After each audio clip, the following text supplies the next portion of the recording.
राजनांदगांव गांव से एक चाचा जी आए और उन्होंने अपने जीवन के एक अनुभव बताया कि उनके भाई को लीवर की समस्या थी और उस समस्या का उपचार किन्हीं के माध्यम से जानकारी मिली कि देसी गौ माता के गोबर में एक मुट्ठी गेहूं को गूंथ के रख दें, मतलब उसमें डुबो के रख दें चारों तरफ से गेहूं के अंदर, मतलब गोबर के अंदर गेहूं को डाल के उसे रख दें धूप में। जब सूख जाए 2-4 दिन, क्योंकि उन दिनों में जब बता रहे थे तो बरसात का टाइम था, तो जब भी वो सूख जाए फिर उस गेहूं को दोबारा पानी में धो देना है। मतलब उस गोबर में सने हुए गेहूं को धो देना है। धोने के बाद फिर उसे सुखा लेना है और सुखाने के बाद उस सूखे हुए गेहूं के दाने पहले दिन 2 दाने, दूसरे दिन 3, तीसरे दिन 4, चौथे दिन 5, इस तरीके से 15 दिन तक गेहूं के दाने लेने हैं। ये सुबह निगलना है। शुरू के कुछ दिनों तक तो निगलने में कोई दिक्कत नहीं होती है, 2-4 दानों के 10 दानों तक। लेकिन जैसे ही जिस दिन आप 119 मतलब 14-15 दाने लेंगे, उस दिन आपको निगलने में ना बने तो 1-2 घूंट पानी भी ले सकते हैं सुबह खाली पेट। ये उन्होंने अपने जीवन में अनुभव अनुभव किए। इससे उनके भाई को और उनके परिजनों में कईयों को फायदा पहुंचा और वो ज्ञान हम तक पहुंचा, हमने वो आप सभी तक पहुंचाने का प्रयास किया। इसी में शालिनी गौतम करके दीदी हैं, महाराष्ट्र से, महाराष्ट्र में रहती हैं। उन्होंने, उनकी सासू माँ को एक तकलीफ थी लीवर की, भूख वगैरह नहीं लगता था, जो भी तकलीफें थी, कमजोरी या जो भी सूजन वगैरह रहता था, उन्होंने गाँव में शोधित सूर्य तापित गेहूं तैयार किया और उसके कुछ उसी तरीके से पहले दिन 2 दाने, दूसरे दिन 3 दाने, तीसरे दिन 4 दाने, इस प्रकार उन्होंने सेवन कराया। तो उनका अनुभव बहुत अच्छा रहा। जैसे शालिनी गौतम लिखती हैं कि सास को फैटी लीवर था, भूख बिल्कुल नहीं लगती थी।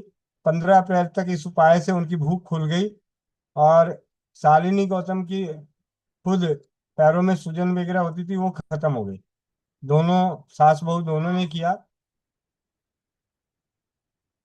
लीवर की विकृति के मुख्य संकेत होते हैं फैटी लीवर, लीवर में अनावश्यक वसा का जमाव, भूख की कमी, भोजन के प्रति अरुचि और पाचन नहीं होता, शारीरिक सूजन, पैरों पंजों में भारीपन और सूजन रहता है, थकान, लीवर की कार्य क्षमता घटने से ऊर्जा में कमी आ जाती है। तो गौ में शोधित गेहूं बनाने की विधि क्या है?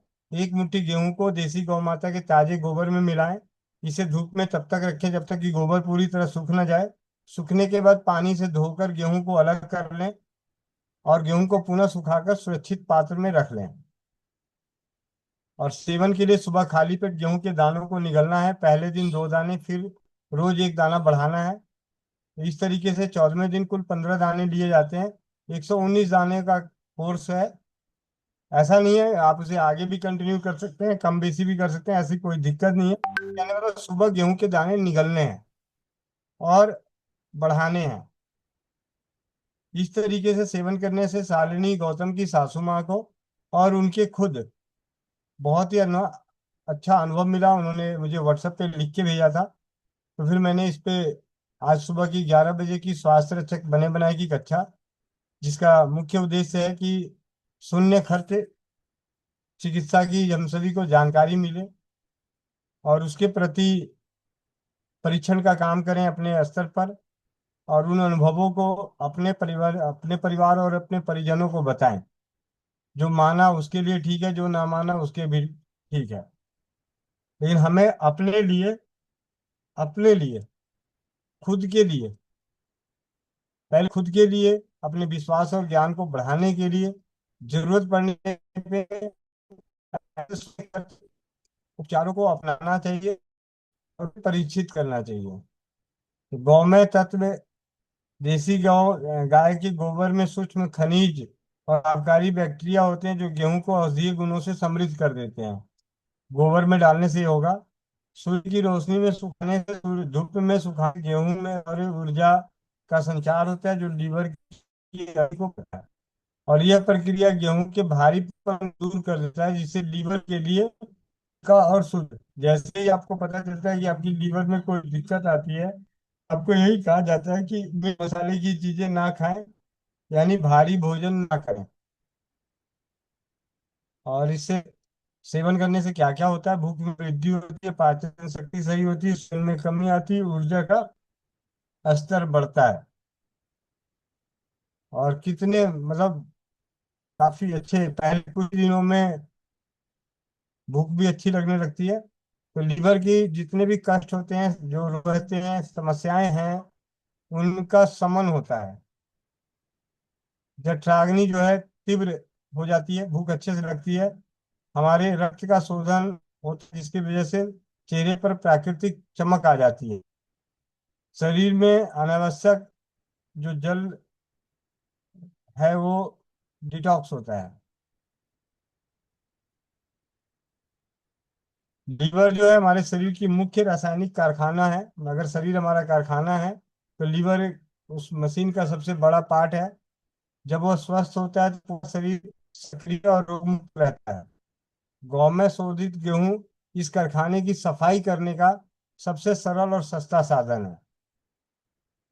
गोबर कौन सा लेना है? तो देसी गौ माता का गोबर लेना है। समय कौन सा सेवन करने का? ब्रह्म या सूर्योदय के समय।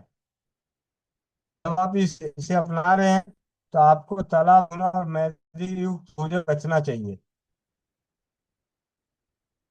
स्वस्थ समृद्ध परिवार एक ही पास रसोई घर ब्रह्मांड की प्रथम अदालत है, उनको बताना है। सुंदर चिकित्सकों से परिपूर्ण ज्ञान को परीक्षित करके वर्तमान के और भविष्य के लिए एक उदाहरण सिद्ध करना है कि हमारा वर्तमान की पीढ़ी भी उसे अपनाए और भविष्य की पीढ़ियां भी इसे अपनाएं। इसी काम इन कार्यों को करने का नाम है स्वस्थ समृद्ध परिवार।